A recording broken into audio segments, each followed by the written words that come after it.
Hey everybody, what is going on? Hexlex here with another Master Duel video for you guys. So today I've got a very juicy video, not just one that I personally think is juicy, but I think a lot of you will. And that is something that we've been discussing for quite a bit, especially since the Duelist Cup got announced.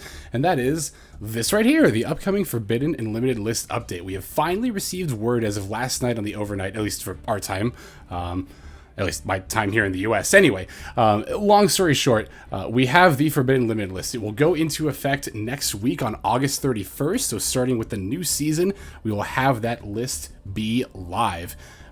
We have seen Forbidden Limited List updates before, although really it's more apt to call the last one a Limited List update because I think it was what, 2 cards got limited and then a bunch got semi'd and that was it. It was what was it? It was Ben 10 and the Conquistador. That's what it was. The Conquistador, the Golden Land got limited, and then a whole bunch of stuff got semi-limited. But now we're actually seeing cards get banned, limited, semi-limited, and even a card went to 3. So definitely a much more major shakeup, which I definitely think the community was really looking for. Honestly, myself included. I don't know. The ban list before wasn't like terrible or anything, but it definitely could have used some improvements. I'm not quite as vocal with my suggestions, shall we call them, as some people are, but I definitely do hold some opinions that some of these changes are definitely going to be for the better. So let's just not even waste any more time. Let's just go straight into it. I'm going to go over all the changes, what they actually are, and then we'll talk about them a little bit individually here. So for those of you who aren't aware, what got forbidden is going to be right here. True King of All Calamities, Imperial Order, Vandy's Emptiness, Destiny Hero Celestial, and number 75 Bamboozling Gossip Shadow. These cards are now all going to be banned moving forward from August 31st. Cards that are going to be limited are going to be Crossout Designator, Pot of Prosperity, Prank Kids Meow Meow Moo, and Fusion Destiny. Semi-limited cards are going to be Altergeist Faker, Multi-Faker rather, Salamangreat Gazelle. I almost said Almirage because I don't play Salamangreat, so whenever I say Salamangreat, I always say Almirage, but no, it's the Gazelle that is going to 2. Skill Drain is going to be semi-limited, as well as Fire Formation Tenki. And then finally, for cards that have had their limit lifted, we have good old Night Assailant. Per receiving that errata. I guess I'll just cover that one last real quick. Yeah, since Night Assailant has the errata where it can't, loop itself? I used to actually know, because I think I've done that combo or that play once, but Night Assailant isn't as broken, quote unquote, as it was before, so it can go to 3. That's the main point of that. Alright, so now let's get into the actual meat and potatoes here of what's going on with this list. Let's go ahead and start with cards to be forbidden. So for those who are unaware, by the way, you will get a full refund for cards that get hit. I think it's any card that gets hit, so the cards that got forbidden, limited, semi-limited, they're not also, I don't think anyway, I actually don't know if they're limited to the number of copies. Like, for example, if you had 3 Crossout Designator, I know that you can dismantle at least 2 of them for full value. I don't know about the 3rd. But suffice it to say, any copies of cards you can no longer use, you will get full refunds for. So don't worry about that. Anyway, yeah, now let's talk about the actual card changes themselves. True King of All Calamities, good old VFD, is finally getting forbidden here on Master Duel. I do say finally, I am of the opinion that the card is not, like, the most fun to play against. It's really going to tank Virtual World, which is a bit unfortunate because I do like, it's funny, there's always been that juxtaposition of Virtual World for me, right? Like, I really like Virtual World and how it plays, but then it always just ended on VFD plus Chushi, so it's like, you know, it's kind of why I not hesitated, but, well, maybe hesitated is the right word. It definitely took me a little while to move into the deck and start featuring it on the channel, as well as, like, learning it myself, but, because I was like, I don't know, do I really want to just VFD people all the time? And it's like, you know, it was still fun to play, though, so, as far as how Virtual World looks following this change, you're going to have to bear with me in that I am not particularly knowledgeable about the OCG and TCG currently because I stopped playing the TCG, or I used to follow both, but I stopped following both around 2016. Now my primary focus is Master Duel. I obviously still do dabble a little bit in TCG, OCG, just to have some general knowledge, but as far as like what specifically is limited, semi-limited, and banned, or whatever between the 2 formats, I don't know everything off the top of my head. That said, I'm pretty sure True King of All Calamities is banned in both formats, so it's not too much of a surprise for me to see it here on the list. Also, of course, being part of Virtual World, which is a very prominently featured deck, especially in the Duelist Cup. For those of you who weren't aware, I believe it was 7 of the top 10 players of the whole Duelist Cup were running Virtual World, so Virtual World. That's one of those names that's really easy to slur when you say it really quickly, but In any case, yeah, so True King of all calamities, not surprised to see it go, and I'm not personally sad to see it go either, so... Let's see, next we have Imperial Order, which is actually going to be most of the same story. I believe it is banned in both TCG and OCG. I am not surprised to see it go. I am not sad to see it go. To be fair, it's not a card I ran into very often, but to be fair, it's also not a card that is very conducive to playing Yu-Gi-Oh! Now, you could argue that like all floodgates are like that. I actually disagree with that notion. I don't think floodgates are inherently problematic. I think they can be problematic, Imperial Order being a very good example of a floodgate that is problematic, but I don't think that they are like evil by nature. If you do think of them that way, then I would think of them as a necessary evil. Maybe not like Mystic Mind, but you know, other, like I said, other less broken floodgates. So yeah, Imperial Order, I don't really know that I have a lot to say about it. So long, won't miss ya. Vandy's Emptiness is like a little bit different for me personally. Yes, it's another floodgate. Yes, it's another very oppressive one, and I don't know. I think it is. I'm pretty sure it's banned in the TCG. I don't know about the OCG. I think it might be banned in both. But in any case, yeah, Vandy's Emptiness also a bit of a problematic floodgate, but I don't think, like I said, it's as bad as Imperial Order. Vandy's Emptiness at least has a clause where you can like feasibly attempt to out it, as opposed to just waiting for your opponent's life points to run down if they haven't killed you by that point. So I have less of a problem with Vanities. This is really one of those cases where like I'm not sad to see it go, but I don't think it necessarily it could have stayed at 1. I don't know if it should have, but I think it could have. But in any case, like I said, I'm not particularly sad to see it go. So hey, Eldritch becomes a little bit easier to build, huh? Silver linings and all that. Okay, Destiny Hero Celestial. This is one that's actually, unlike all the other ones that we've talked about so far, I was not expecting, but I do actually really like this hit. I don't know if I really like it, but I do like it. So I did figure that in some way, shape, or form, the DPE engine was going to get hit, right? That, of course, being Destiny Hero Destroyer Phoenix Enforcer, most often summoned using Vert Anaconda to send the Fusion Destiny from the deck to the graveyard.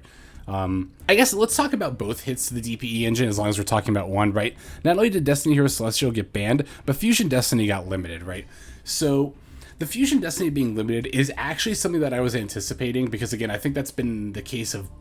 No, just the TCG. I think it's still at 2 in the OCG. I don't know that for sure, but I know it's at least at 1. You know, I say I know that, but I really don't. In any case, Fusion Destiny to 1 seemed like the obvious hit to me. I kind of figured that was going to happen. I didn't know for sure if DPE Engine was going to get hit, but I figured if the DPE Engine was going to get hit, which was decently likely, Fusion Destiny was going to go to 1. That one's not a surprise to me, but Destiny or Celestial getting banned, I think it is, because I'm pretty sure that's unprecedented. I don't think that's happened in either format, and it's a really interesting hit, and in a way, I think in combination with Destiny Fusion going to 1, is one of the better possible hits that the DPE engine could have had. Now, I know what everyone's going to say. They should have just banned Vert Anaconda. I'm a little hesitant to agree with this, just a little. I've seen Vert Anaconda be compared, be called like the Hulk of fusion summoning, referring, of course, to Hulky Fibrax, which actually we'll talk about that later. But I don't think Vert is quite as quote-unquote bad as Hulk, in that Vert typically doesn't allow any, like... doesn't allow very many, or should I say, ridiculous plays. It's not like Hulk, where Hulk is like a one card, well, quote unquote one card, some decks one card. It's a combo starter in of itself, and not just like any combo starter. Like it can start some pretty disgusting combos by itself. So I don't think Vert Anaconda is quite that bad in that regard. Obviously, Vert Anaconda is very prolific, but I think that is mostly because of the DPE engine. So I think it is possible to hit the DPE engine without... or yeah, rather to hit the DP engine and then leave Vert alone. And I I think that might even be the better idea, because there are still decks that, I don't know if they rely, but they definitely do lean on Vert Anaconda. I'm thinking of like Cyber Dragons in particular, right? Thunder Dragons kind of to an extent also lean on them a bit. Just these like rogue fusion decks, right? Now, it is very easy to think or say, like, oh, who cares if a few rogue decks get hit, just if we can get rid of a problem card, but I don't think it's a good idea to needlessly tear down other decks just to make a high-tiered deck or, like, a particular card. Not always, but in this case, I don't think it's necessary to hit Vert Anaconda to to take care of the DPE engine. That way we can leave Vert for these other rogue decks to still make use of. That's my stance on it. From a Master Duel perspective, again, I think Vert Anaconda is fine as long as we hit the DP engine. I think the banning of Destiny or Celestial, again, in addition to the limiting of Fusion Destiny, was honestly probably the right call. The DPE engine is still viable in this shape, but it doesn't provide a ridiculous amount of advantage. Like, Destroyer, Phoenix Enforcer by itself is already enough of, like, I mean, it can be, in a lot of scenarios, a win condition by itself very easily. It's not very hard for that card to steal games for you. And often the ways that it would cinch out the game is by banishing the Celestial and Dasher to draw 2 more cards, get you more of your engine, get you out of like top deck mode, and just give you an edge over your opponent in that regard. Because DPE, advantage-wise, is already, you know, slowly picking off your opponent's board and bringing them, quote-unquote, down to your level, I guess, if you're down on advantage from them. And then Celestial is kind of what pushes you ahead. So, the banning of Celestial addresses that issue of using DPE to get really far ahead by itself, DPE and, of course, the Celestial that you send to the grave as a result, without actually preventing DPE from being usable, period. So again, that's a really long way of saying I really like this hit. I really like this banning Celestial hit. I think it's a good example of thinking out of the box with these hits, and again, I'm sure some people will say they should disband Vert, and again, I don't even think that's necessarily an awful idea, but I think this is a bit more of a creative one. Alright, and then we have number 75, Bamboozling Gossip Shadow. So, depending on who you ask, I feel like this is a really 50-50 argument, so depending on who you ask, this is going to be a hot take. I think they definitely made the right call here. I think between Rongominad and Gossip Shadow was the card that should have gone. The main reason I think that is because, you know, between the two, right, we have a card that has a very, very big payoff if you can manage to get a lot of materials on it. I think if you have to work for that, that's fine. We've seen that with, like, Adagnister, right? Yes, the Arrival Cyber's Adagnister is a 6,000, potentially, 6,000 attack towers. Very, very powerful. You also have to do a lot of work to get there. As far as, like, comboing and making sure your combo doesn't get disrupted. It's the same with Rongominad. Like, with Gossip Shadow Band, you have to do a lot of work to get it to the point where it's just a single-handedly game-ending card. Gossip Shadow, on the other hand, kind of exists exclusively to cheat cards like Rongominad, right? Just given the nature of its, just how it's designed, right? Its stats, its effect, obviously being the big one of being able to put itself and its materials on other Xyz monsters. I think the other reason this is a good hit is because cards like Gossip Shadow end up limiting future card design space. Now, I know Gossip Shadow can only be attached to numbers, and they've already printed all of the numbers, but they've actually not printed all of the numbers, because now they're starting to print Chaos forms for numbers that didn't have them in the anime, right?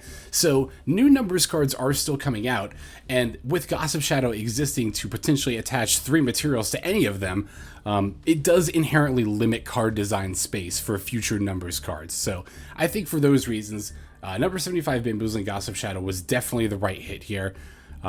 Let's be honest, like, we weren't really getting Rongo that much. I mean, I guess I haven't been, and I don't think most people have, because the most common deck to use Rongo and the most prolific one was Phantom Knights. But Phantom Knights, Rongo hasn't been optimal in Phantom Knights for, like, oh, I'm sorry if that came up. That was a very loud update sound on my PC. I don't think those usually come up. But anyway, and now I'm getting off topic. Yeah, no, Rongominad was most prominently used in Phantom Knights, and Phantom Knights haven't used Rongominad for... It's not been optimal to use Phantom Knights or Rongominad and Phantom Knights, honestly, even since a little bit before the Adventure Engine came out, but definitely since the Adventure Engine came out. So, again, I know that's probably going to be a hot take to some people, but again, I think Rongominad is fine. I think Gossip Shadow is the card that should have gotten banned. I do think Konami made the right call here. Okay, let's talk about some limited cards. We've got Crossout Designator, which is yeah, I can definitely see why this card got limited. If you've watched my deck profiles for the last, like, 3 months, I've included at least 2 copies of this card. Wow, I think it has been in, like, every single deck I've featured. Suffice it to say, especially since Sword Soul Tenyi format, Crossout Designator has just become such a prolific negator. It's essentially a Solemn Judgment, but a quick play spell card that and doesn't cost half your life points. Now, it is much more narrow in what it can hit, right? Obviously, you have to be running the card, and your opponent has to be running it too. But, like, when you think about the fact that, like, every Master Duel deck already shares like a 25% commonality amongst each other, right? If you factor in 3 Maxi, 3 Ash, 2 Callby, 1 Nibiru, and at least 1 Imperm, or like 2 Imperm, regardless of which it is, right?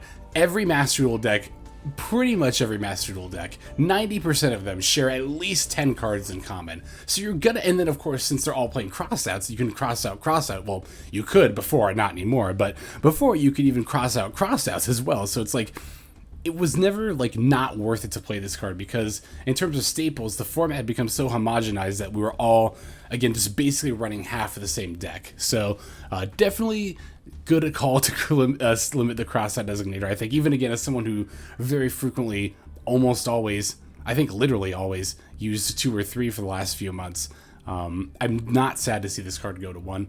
Pot of Prosperity is a little bit similar. I think with Prosperity, it's just more that a bunch of decks came out around the same time that happened to make use of it. Because before we did see use of Pot of Prosperity, but it was a little bit more balanced between like Prosperity, Extravagance, like between those two and Stun decks. And Stun decks are really where you would see Prosperity, but now we're starting to see, well, I guess to be fair, you know, Flaunderies is one of the main users of it, and that is a Stun deck, but we're seeing more like combo-based decks even lean into it a little bit, because as long as you can pull like the Adventure engine, that's like usually good enough. Yeah, I don't know, like I said, Pot of Prosperity is just becoming more and more widely used, so I can definitely see it getting limited here. Prank Kids Meow Meow Moo, this is kind of like a, you know, in the TCG back in, I think, April it was, we saw Meow Meow Moo get banned, so this is kind of like a light version of that hit. I don't actually know if Meow Meow Moo got limited in the OCG. I think this is the right hit to Prank Kids. I think specifically limiting Meow Meow Moo was the right hit, because if you ban Meow Meow Moo, the deck just becomes not unplayable, but it goes back to like Rogue tier status, right? Because now we can't trigger any of our Prank Kids effects unless we're using 2 of them, either for a link or a fusion, and that obviously requires a much more dedicated setup than the current Prank Kids line. So I think Meow Meow Moo is, I don't want to say it's necessary to make Prank Kids function, because that's not true, but it's definitely necessary to make them function within a competitive environment. That said, limiting Meow Meow Moo is still definitely a significant hit, because it mostly takes away from Prank Kids' ability to go, like, play through the long game, right? Like, yeah, they can still do their initial combo, and yes, often enough, that is enough to win, but it's not even that uncommon for you to have to go into another Prank Kids line with the second Meow Meow Moo. So limiting Meow Meow Moo does take away, oops, sorry about that, bumped the desk there. Limiting Meow Meow Moo does take away kind of any sort of long game that Prank Kids has. And because Meow Meow Moo banishes itself for its effect, it can then be very difficult to recycle it again. So this was a smart hit. I like Meow Meow Moo to 1. I kind of like this list overall. I'm not going to lie. I think this is a pretty solid list. All right, we already talked about Fusion Destiny to 1, so let's talk about the semi-limited cards. Altergeist Multifaker. I'm so stoked to see this card go to 2. I think Altergeists are really cool. As far as like control-based decks, it's one of my favorite decks to play in that regard. And I haven't played it in quite a while, actually, so I will definitely be giving it another try once the new season comes out and then Altergeist Multifaker goes up to 2. It definitely gives the deck a bit more of a punch, which it definitely needed. The deck before definitely relied more so on its back rows than I think it necessarily wanted to, because the Multifaker was at 1, and you know, obviously drawing it / searching it, if it got stopped, if it got negated, then you were kind of like SOL, or at least you wouldn't have more Altergeist monsters, like an engine of it. So just having that second one, I think, is gonna, it's funny because Altergeists were even below, I would even call them below Rogue tier. I think in terms of power level, even right now with Multifaker at 1, they could be Rogue if somebody if somebody would just play them. No, but if they saw more representation, I think, then they could be Rogue status now. I think with Multifaker going to 2, that's an easy Rogue status. And who knows, it might even be enough of a power push that with the right build, with the right player, it could be like a bottom of tier 3 deck. Which I know it's like, wow, you aspire to be the bottom of tier 3, but that's actually, I mean, that's a significant place to be, is tier 3, just being in a tier in general. For those of you who aren't aware, because I've seen comments asking about this, Rogue is what I refer to decks that are like below tier 3 but still competitively viable. Basically, if it's not on the tier list but you could still hit Diamond 1 feasibly with it, I'd call that a Rogue deck. And I think Altergeists are definitely a Rogue deck. Same with Salamandrates and Gazelle going to 2. is definitely going to give them a needed push as well. I have to admit, I don't know anything about Salamangreats. I just know they're a Fire and Link archetype. I don't really know anything about how they play. I've only played against them probably maybe a literal handful of times, if that. So I can't speak personally to how much this will boost the deck. I just know Gazelle is a prominent card in that deck. So I think they're probably around the same power level as Altergeist, where they were like, they could be rogue if more people played them before, but I think they're definitely at the very least rogue now. Skill Drain to 2. This is yet another floodgate that's getting hit. And when I talked earlier about floodgates that I don't think are as problematic as some others, I was actually kind of referring to Skill Drain. I'm actually a little surprised to see this because I'm pretty sure Skill Drain is at 3 in both the TCG and OCG. I actually know it's at 3 in the TCG because it got, I think in April when Meow Meow Moo got banned, it got put to 3. Because I just remember, I don't know, a lot of people complaining about it. I don't know, Skill Drain, I will not deny that is a very, very powerful floodgate. I think it's fine. I've seen people say ban Skill Drain. No, definitely not. Skill Drain does not need to be banned whatsoever, I think. And like I touched upon earlier, I actually think some amount of floodgates are healthy for the game. Some amount of floodgates being the optimal part of that phrase. Because I know people are going to say like, oh, you think Mystic Mind should be around then? No, I don't think Mystic Mind should be around. Just like I don't think Imperial Order and probably Vandy's Emptiness shouldn't be around either. But that said, there does need to be at least something out there in the meta to make sure that combo decks can't just do whatever they want. Because then we complain about, like, here's the thing, right? I mean, here's the thing about the thing. Yu-Gi-Oh! Players are always going to complain. Now, here's the thing. There's always going to be a tier 0 deck and or floodgates, right? It's just kind of the way Yu-Gi-Oh! Is right now. And we're actually seeing really extreme example of that with the current TCG and OCG format. So, well, I guess more TCG because Mystic Mind is still legal in the TCG. I'm referring to this recent, what event was it? I don't remember off the top of my head. Where, like, it was all sprites and Trelaments, the tier 0 decks, except for a floodgate deck that won with Mystic Mind. So it's like, I don't know. I feel like Yu-Gi-Oh! Players, I mean, we all are as humans, but especially Yu-Gi-Oh! Players sometimes are kind of guilty of quote-unquote wanting it all, where it's like, I want a format that doesn't have any broken combo decks or floodgates, and it's like, well, we can't have that right now. You have to compromise. It's kind of going to be one or the other, so I don't think it should be that way necessarily, but that's kind of just how it is. I think that's more of an overall design thing with the game than even just like this one particular format, but that's like a whole other video if I wanted to talk about that. Okay, and then Fire Formation Tenki to 2. Yeah, I'm not surprised to see this one. I actually expected this one instead of Fractal to 2. When that got semi-limited, I really thought Tenki was going to be the card to go to 2, but this makes sense to see it here too because, you know, Konami's just, I think, trying to be a bit preemptive and thinking about the fact that Tri Brigade will get a boost in power level just from, you know, a bunch of other stuff going down in power level. And then, of course, like I said, we have Night Assailant to 3. That is not really relevant since the errata anymore. So that is the new Forbidden and Limited List update for Master Duel. Again, that's going to go live here in about a week on August 31st, just in time for the new season. So we're definitely going to start theory crafting now. I'm definitely going to start theory crafting now. And then once the new season hits, we will definitely show off some new deck profiles and just try to suss out what this new format is going to look like. I definitely see, you know, it's always important when evaluating ban lists and future metas to not just look at what got hit, but what didn't get hit. I'm thinking particularly about Adventure Phantom Knights and Adventure 10E. These decks did not get touched at all. I don't think at all, right? I'm just looking, I mean, the Phantom Knight deck did play DPE, so of course they got a little bit of that DPE engine getting nerfed, but yeah, that's the other thing too. If we're gonna keep using DPE, we have to find another hero besides Celestial. We'll have to look into that. But anyway, yeah, so Adventure Phantom Knight didn't really lose out on that much. Again, just a little bit of the DPE engine, so I definitely would expect to see them. And also right now, if you look at Master Duel meta, they've actually surpassed every other tier 3 deck and are now the only tier 2 deck, again, at least last time I looked right now. So I think people will definitely turn to them first. I think Adventure 10E is another deck that a lot of people are going to turn to because Halcdon didn't get touched. Let's talk about that for a second. Halki, Fibrax, and Auroradon, neither of those cards got banned. What do I think about that? I don't know. I think Halki Fibrax should probably get banned. I say probably and not definitely because it's something I would have to think a lot more about.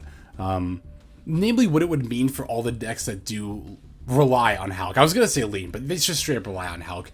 Yeah, we're seeing like Adventure Tengi, for example, as a prime example of that. That's like the example of that. But even like Sword Soul Tengi, like, yeah, you can play the deck without Hulk and Auroradon, but they do add a significant level of power to the archetype as a whole, not just the build, but to the whole archetype.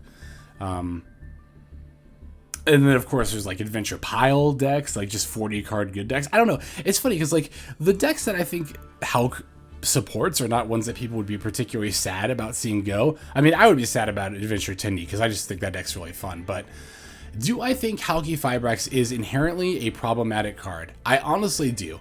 In that regard, it should probably get banned. I guess I just happen to like a lot of decks that it's in, but I'm not going to let that cloud my judgment. Now, Auroradon, because I see a lot of people, especially on the subreddit, say that both need to go because there are ways to abuse Auroradon outside of Hulk.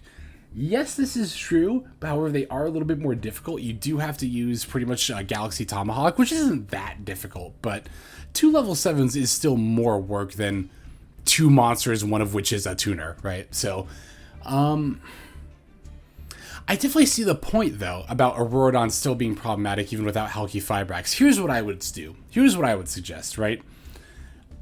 I don't think it's a bad idea to ban Hulk. And I think from there we should see how much of a problem Auroradon actually is. And then from there we can evaluate if Auroradon does in fact also need to get banned. Now again, there are people who've been playing with these cards in the TCG/OCG for many years beyond me, just here in Master Duel. So if you have opinions about them that come from a more, I guess, storied history, definitely leave them in the comments. In general, you know, you guys know I love to see you comment on the videos there with your opinions and give your input. I feel like it opens up a lot of discussion, which is good. In general, we should all be discussing the things we like, period. But especially for Yu-Gi-Oh, where there's a lot of, you know, in any card game really, where there's a lot of like things to suss out and nuances, especially around Forbidden Limited List updates. I'm really, really excited to see what your guys' thoughts are about this. I guess I'll just segue to the end of the video now, as I tend to talk about how much I love seeing your guys' comments towards the end anyway. Yeah, thank you if you watched all the way to the very end, and also thank you if you are subscribing. That is a very good way to support the channel, and also just means a lot to me personally. Plus, you get updates of when daily Master Duel videos drop, which again, that, like I just alluded to, that does happen every single day, so you get that when you subscribe to me. But I think that's about all I got for this one. Again, I'm really excited to see how the format is going to end up shaking up, and we will definitely feature a bunch of new decks. So without further ado, this is XLEX, signing out. Hope you guys have a fantastic day.